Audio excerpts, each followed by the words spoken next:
지난 화요일과 수요일에 출연하셨던 유시춘 선생님께 한 번 더 출연을 해 주십사 청을 드렸었습니다. 마무리 못하고 가셔가지고 더 듣고 싶은 말씀도 있고, 네, 도저히 일정이 맞지 않아서 미안하다고 죄송하다고 하시면서 뉴스공장의 청자님들께 말씀을 전해달라고 연락을 주셨습니다. 유시춘 선생님의 말씀을 그대로 전해드리겠습니다. 이틀간의 짧은 인터뷰에 여러분께서 보내주신 과분한 관심과 응원에 깜놀했습니다. 어이구, 네. 30년 전 수도 서울의 심장부에서 민주주의를 열망한 그 눈매가 어린 사슴처럼 곱고 여린 21살 청년을 잔혹하게 고문 살해한 부도덕한 국가의 얼굴은 지금 크게 변모했습니다. 여러분이 찬바람 속에 품었던 촛불이 이룩한 결과입니다. 우리는 헌법이 천명한 공화국의 명실상부한 주인으로서의 자유와 권리를 행사했습니다. 우리 민주주의는 박종철, 이한열이 상징하는 청년 학생의 순결한 피와 땀에 크게 빚져 있습니다. 30년 전에 민주주의를 갈망한 여러분의 선배들이 있었음을 알려드리고 싶었습니다. 오늘의 젊은 세대는 그때와는 다른 질곡에 고통스러워하고 있음을 잘 알고 있습니다. 그럼에도 불구하고 청년은 내일의 동량이며 국가의 보배로운 자산입니다. 여러분이 만든 정부는 민주주의의 성숙과 더불어 보다 평등하고 풍요로운 국가를 위해 분투하리라 믿습니다. 어제의 범죄를 단죄하지 않는 것은 내일의 범죄에 용기를 주는 일이다 라는 알베르 까뮈의 말을 공유하고 싶습니다. 새해 이글이글 앳된 해가 솟아 대한민국 위대한 국민들의 얼굴을 말갛게 비추기를 소망합니다. 보잘것없는 말씀을 경청해 주셔서 고맙습니다. 귀한 말씀 주신 유시춘 선생님께 감사드립니다. 공장문 열겠습니다. 이상 유시춘 선생님의 말씀을 대독한 공장장 권한대 이정렬이었습니다. 예, 시사인의 김은지입니다. 제가요, 요번에 알았습니다. 왜 김은지 기자님 나오시는 코너 이름이 없을까? 그럴 리가 없다. 그래서 확인해본 결과 ERNew네요. ERNew. 네, 이것만은 알아야 할 아침 뉴스의 약자인데요. 네. 굉장히 오랜만에 알려주셔서 저도 새삼스럽습니다. 전 진짜 없는 줄 알았어요. 근데 공장장님 왜 여기 소개를 안 하시는데요? 네, 가끔 대행이 오셨을 때 이름이 좀 빛을 발하긴 하는데요. 예. 네. 그래서 이제 가끔 색다른 피가 수혈되는 게 좋다. 예. 예. 자, 오늘 그러면 이제 일단 먼저 혹시 마지막에 어떻게 될지 모르니까 일단 이 일주일 동안 저를 너무너무 도와주신 김은지 기자님께 저는 또 개인적으로 감사드리고요. 그 다음에 김은지 기자님께서 또 우리 뉴스공장 애청자분들께 한 해 이제 마무리 인사 먼저 하시고 시작하는 걸로 합시다. 제가 더 덕분에 많이 배워서요. 예. 그렇게 말씀해 주셔서 감사드리고요. 진짜 2017년 뉴스공장이랑 한 해 같이 했었는데 뜻깊은 뉴스들 전할 수 있어서 정말 좋았습니다. 특히 이재용 삼성전자 부회장의 영장 재청구됐을 때 발부된 거, 그 소식 전하면서 정말 저 뿌듯했었거든요. 그 시간에 그 기억들을 다시 한번 되새겨보고 싶습니다. 근데 이상한 게요. 지금 김 기자님 소감을 말씀하시는데 이것도 꼭 뉴스를 전해주시면 예. 자, 첫 번째 소식 전해주십시오. 네, 박근혜 정부가 국정원을 동원해서 이명박 정부 시절 아랍에미리트 원전과 관련한 이면 계약 여부를 조사했다라는 어제 SBS 보도가 나왔습니다. 관련된 문건이 나온 건데요. 검찰이 국정원 간부로부터 확보한 자료입니다.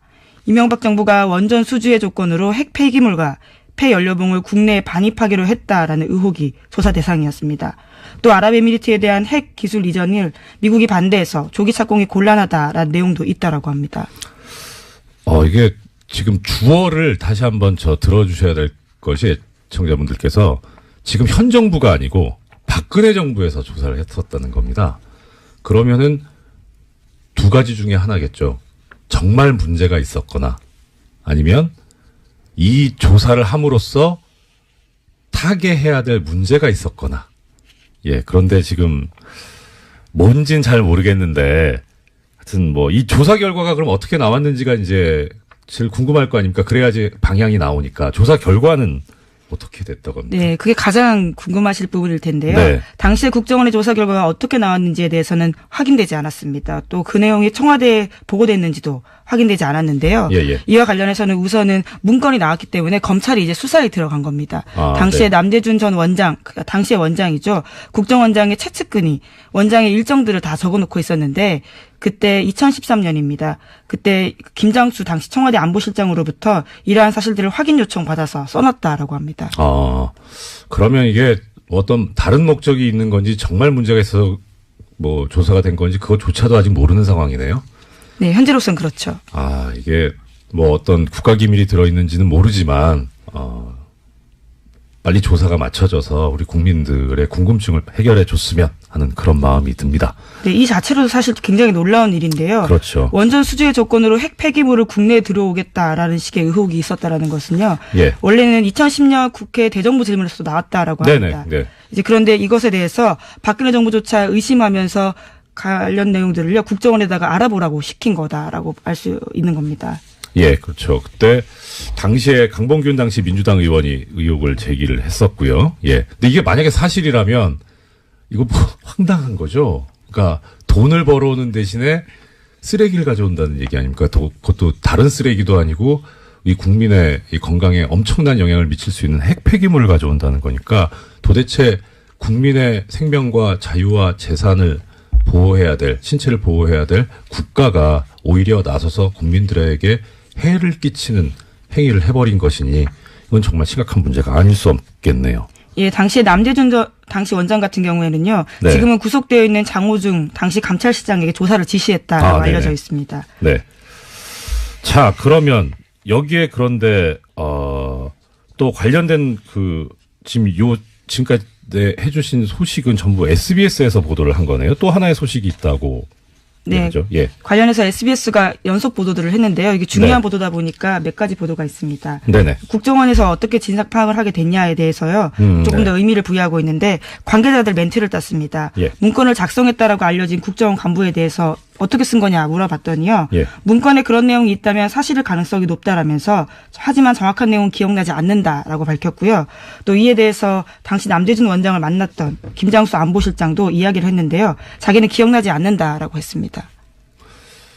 결정적인 순간에 기억나지 않으시는. 뭐 근데 이 기억이 나냐 안 나냐 또 당시 어떤 일이 있었냐 이것까지 이제 검찰이 조사를 해야 되겠죠. 예.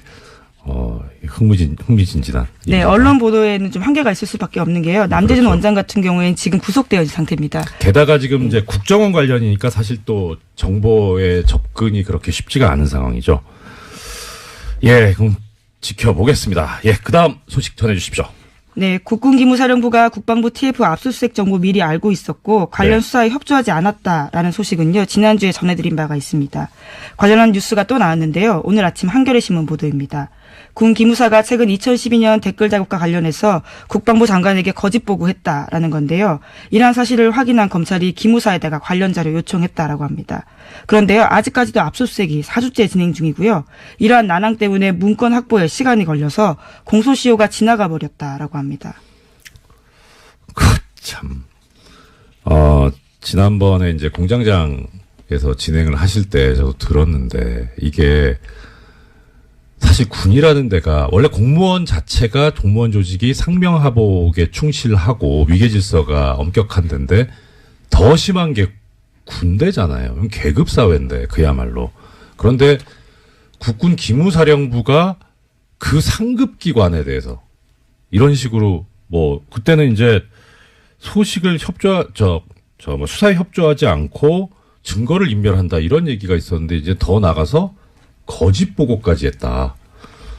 그렇다면 도대체 이 조직은 왜 있어야 되는 건가 하는 그런 생각이 드네요. 그런데 또 거기서 더 나가서 아예 빠져나가기 위해서 공소시효가 완성되도록.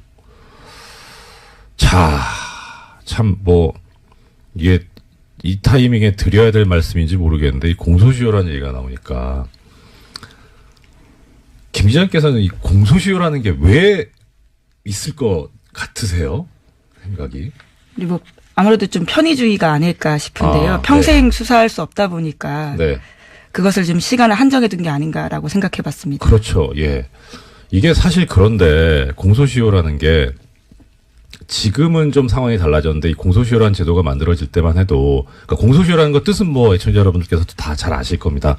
시간을 정해두고 이때까지 검사가 범인을 재판에 넘겨야 하고 그게 넘어가면 처벌을 할 수 없다는 거죠. 실질적으로 그런 시한을 정해놓은 건데 그럼 왜 이런 시한을 정해놨느냐. 첫째는 일단 시간이 지나면 증거가 소멸한다. 그러니까 어차피 시간이 엄청나게 지나서 잡아도 범인을 찾아도 증거가 없어서 처벌을 못할 가능성이 높지 않느냐. 그다음 두 번째는 이렇게 오랫동안 범인 입장에서도 발각되지 않기 위해서 숨어 살아야 되니까 그 자체로 고통이다. 이것도 일종의 형벌이다. 이런 논리가 두 개가 주축을 이루고 있거든요. 그 처음에 이제 공소시효 제도를 배웠을 때는 뭐 그럴 수도 있겠다 싶었는데 지금 생각해 보면 예를 들어서 지금 우리 증거 중에 제일 또 높게 치는 증거 중에 하나가 DNA잖아요. 이건 시간이 가도 안 변하잖아요. 증거가 소멸한다? 아닌데. 그리고 범인이 오랫동안 도피 생활을 해서 불편할 것 같다. 안 불편할 수도 있을 것 같은데. 근데 지금과 같은 상황이면 사실 버티면 이긴다라고 생각할 것 같습니다. 그렇죠. 오히려 시간을 네. 끌어버리는 그런 상황까지 네. 온 거죠. 그래서 중간에 어떤 일이 있었냐면 해외 도피를 해버리는 아예. 그래서 중간에 형사소송법이 개정이 되면서 해외에 나가 있었던 동안은 공소시효가 그 시간에 넣지 않는 걸로. 기소중지 같은 건가요? 기소중지하고 또 다르다. 다른가요? 예. 기소중지는 검찰이 하는 처분이고요. 아예 그 해외에 나가 있으면 그 기간을 빼는 그런 법 개정이 있었는데 지금 상황 같으면 도대체 공소시효가 왜 있어야 될까? 특히 이제 이런 상황처럼 아예 공소시효를 끝내버리려고 지나가게 하려고 이런 고의적인 시간 끌기. 예. 압수수색이 지금 4주째 진행 중이라는데 방해를 해가지고요. 네, 이미징을 아예 못하게 해서 일일이 키워드 검색을 여전히 하고 있다라고 합니다. 뭐 압수수색이 4일을 걸려도 말이 안 되거든요. 전격적으로 해야 되는 거기 때문에 어떻게 압수수색을 한 달을 하고 있습니까? 이런 작태를 하고 있는 이런 조직이 왜 있어야 하는지도 의문스럽고 또 이런 제도가 왜 있어야 하는지도 참 말이 안 나오네요. 예. 다음 소식 부탁드립니다. 예, 이번에도 공소시효와 관련된 내용이 있습니다. 네. 계속해서 이건희 삼성전자 회장의 차명재산 관련된 내용 알려드리고 있는데요. 네네. 2008년 삼성 비자금 특검에서 드러나지 않았던 이건희 삼성전자 회장의 수천억 원대 차명재산이 있다라고 알려드렸습니다. 이에 대한 수사가 실체에 접근조차 하지 못한 채 사실상 마무리 수순에 들어갔다고 이 또한 한겨레 신문이 보도했습니다. 네네. 2011년 이 회장 쪽에 1천억 원대 자진 납세를 받은 국세청이요. 이를 수사기관에 통보하는 등 적극 수사 의뢰에 나서지 않았다라고 합니다. 그러다 보니까 공소시효가 이것도 지나가고 있다고 하는데요. 다만 한 가지 희망은 있습니다.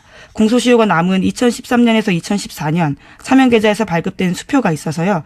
이것을 어떻게 할지 수사당국의 의지를 봐야 된다라고 합니다. 예. 이것도 그렇게 시간이 많이 남지 않았네요. 자, 그럼 이제 제기되는 문제. 공소시효를 없애면 되지 않냐. 없애는 것까지는 그렇다 치고, 그 다음에 이제 어떻게 되는 거냐. 예, 지금 이것도 지금 공소시효가 문제인데, 그러면은,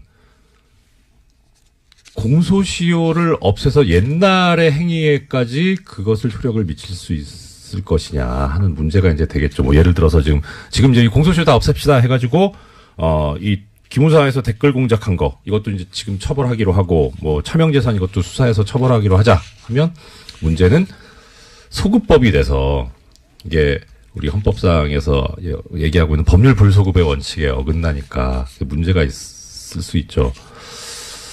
한 번 이제 이게 문제가 됐었던 적이 있어요. 저 예전에 전두환 노태우 그 내란 사건에 관해서 특별법이 만들어지면서 그때 공소시효를 없애버렸죠. 그래서 당연히 그 전두환 노태우 이 피고인 쪽에서 이거 공소시효를 이렇게 적용하는 거는 법률 불소급의 원칙에 어긋난다. 위헌이다라고 하면서 주장을 했었는데 거기에 대해서 헌법재판소가 얘기하기를 예외가 있을 수 있다. 모든 법에.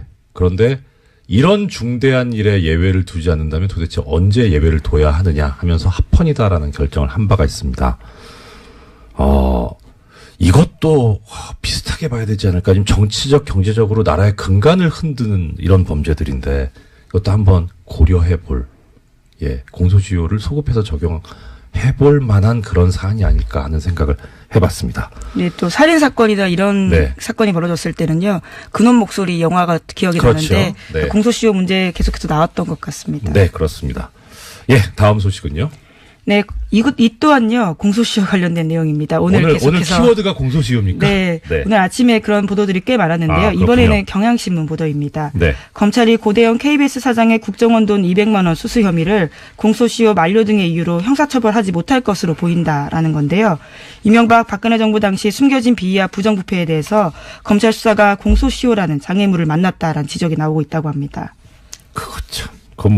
공소시효가 또 하나 말씀드리자면 공소시효는 시효고 우리가 진실을 밝혀야 되니까 수사는 해놓고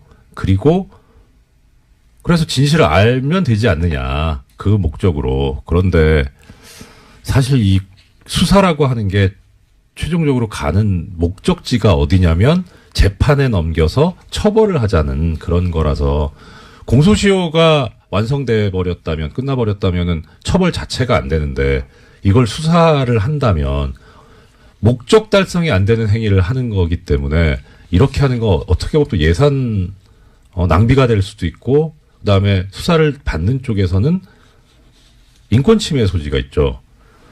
그래서 문제인데 그런데 이 검찰에서 옛날에 한번 공소시효가 완성되는데 수사를 했던 적이 있습니다. 혹시 기자님 기억하십니까? 어떤 사건인가요? 노건평 씨 사건에서 공소시효가 완성됐는데 수사를 했어요. 노무현 전 대통령의 형이시죠. 그리고 쭉 수사 결과까지 발표하고 결론이 그거였습니다. 공소시효가 완성돼서 기소하지 않기로 했다고. 그래서 좀 뭐 하는 거냐. 그러니까 그 당시에 검찰이 이런 수사권을 정치적으로 이용을 해가지고 그렇게 흠집을 내기 위해서 처벌 자체가 안 되는 거를 수사까지 하는 그런 권한 남용까지 했는데 그때 보면서 참 이렇게까지 하는구나 싶었죠. 근데 이것도 한번 고민해봐야 될 문제입니다. 그거 관련해서 그때 그 생각이 났습니다.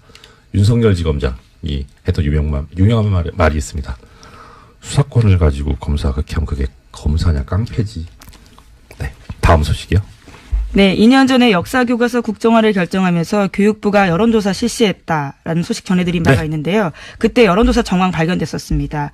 그러면서 교육부가 수사 의뢰한 바가 있는데 또 관련해서 또 다른 내용들이 나왔습니다. 어제 MBC가 보도한 내용인데요. 네. 국정화 여론조사 한 번 더 있었는데 이와 관련해서도 오타까지 뺏기면서 조작했다라는 겁니다. 이게 우리가 많이 쓰는 복붙. 컨트롤 C, 컨트롤 V. 일종의 댓글 부대가 여기서도 운영됐다라고 볼 수 있는 거죠. 그렇죠. 이거는 다른 차원에서 문제인데, 그래도 우리가 생각하고 있는 이 국정교과서가 박근혜 전 대통령이 아버지인 박정희 전 대통령한테 헌정하겠다는 마음으로 만든 거잖아요. 효심에서 한 거면 좀 잘 좀 하지. 오타는 좀 너무하지 않습니까? 아무리 이게 잘못된 거지만 그래도 그쪽 입장에선 나름 사명감을 가지고 한 걸 텐데 오히려 역으로 이런 오타까지 베낀 걸 보면 실제 이 실무진에서는 이걸 하고 싶지 않았던 게 아닐까 하는 생각이 들고요.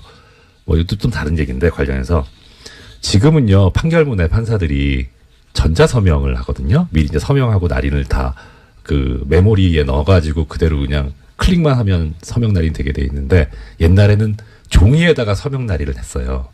이름을 쓰고 도장을 찍었는데 가끔 가다 보면 도장이 뒤집혀 찍혀 있는 경우가 있어요. 뒤집어진다는 게 위아래가 위아래가요. 그러니까 12시하고 12시 방향하고 6시 방향이 뒤집혀 있는 거죠. 이게 무슨 소리냐면 이제 합의부에서 부장판사하고 배석판사님 둘이 셋이서 합의를 하는데 그 합의 결과 마음에 안 드는 거예요. 이 판사는.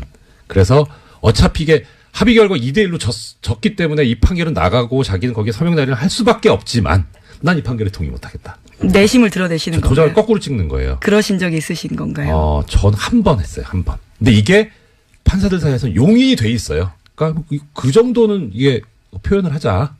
그래서 항소심에서 보면 이제 아는 거죠. 이거 논쟁이 심하게 붙었구나. 2대1이었다. 이렇게. 그러니까 이제 항소심에 또 신경을 쓰게 되고. 그러니까 그런 차원에서 일부러 오타를 냈을까? 근데 오타뿐만이 모르겠습니다. 아니라요. 네. 어떤 작성자는 자기가 중3 학생이라고 하면서 찬성 의견을 썼는데요. 바로 1분 뒤에는 다른 의견 올리면서 내 아이를 맡기기에 안심이 된다라면서 학부모를 참칭했다라고 합니다. 중3이 아이가 있을 수 있지 않을까요? 네. 1분 사이에 다시 학부모가 되는 놀라운 기적이 생겼다라고 하는데요. 예. 기적인지, 아니, 어떻든, 네. 네, 그런 식으로 해서. 다른 건 또 어떻게 있습니까? 네. 예. 그런 식으로 해서 또 이제 접수 마감되는데 45분 남겨놓고요. 갑작스럽게 같은 의견들을 40건 넘게 올리는 사람도 있다고 합니다. 부지런은 해요. 예, 15초에 한 골이기 때문에요. 예. 사실 내용을 보는 게 아니고 컨트롤-C, 컨트롤-V로 붙여넣었다라고 밖에 볼 수 없는데요. 이런 식으로 해서 여론 조작해서 찬성 반대 비율을 8대2까지 끌어올립니다. 와, 이게 진짜 댓글 부대죠. 보면 이게 무슨 프로그램이라고 해야 되나, 무슨 앱이 있다고 하던데요. 이렇게 자동으로 올라가게 해주는 그런 거를 쓰지 않았나 싶기도 하고요. 네, 그래서 당시에 이제 예. 교육부 같은 경우에는 이런 의견 수렴을 핑계로 대서요. 예. 상당수가 국정교과서에 찬성하고 있기 때문에 네. 국정교과서 폐기하지 않고 검정교과서 혼용하겠다라고 밝혔습니다. 거참. 하여튼 열심히 한다고는 했는데 그래도 이게 제대로 된 정의로운 일이 아니니까 이렇게 오점이 나오는 것 아닌가. 역시 정의는 언제든지 드러나게 돼 있다는 생각을 들게 합니다. 다음 소식 부탁드립니다. 네, 지난해 2월 달에 개성공단 폐쇄된 바가 있습니다. 네. 이것은 박근혜 전 대통령 말 한마디에 결정됐다라고 하는데요. 네. 통일부 정책혁신위원회가 발표한 내용입니다. 그냥 이게 셀프라고 할 수도 없고 그냥 마음대로인 거죠. 예. 그래서 이런 얘기 하는 분들 계시더라고요. 박근혜 전 대통령 하면 법치주의가 생각이 난대요. 그래서 왜요? 법을 하나도 안 지켰는데? 법을 안 지켰기 때문에 법치주의가 얼마나 소중한가를 가르쳐 주신 분 아닌가 싶습니다. 또 다른 의미의 가르침일 수 있겠네요. 예. 지금까지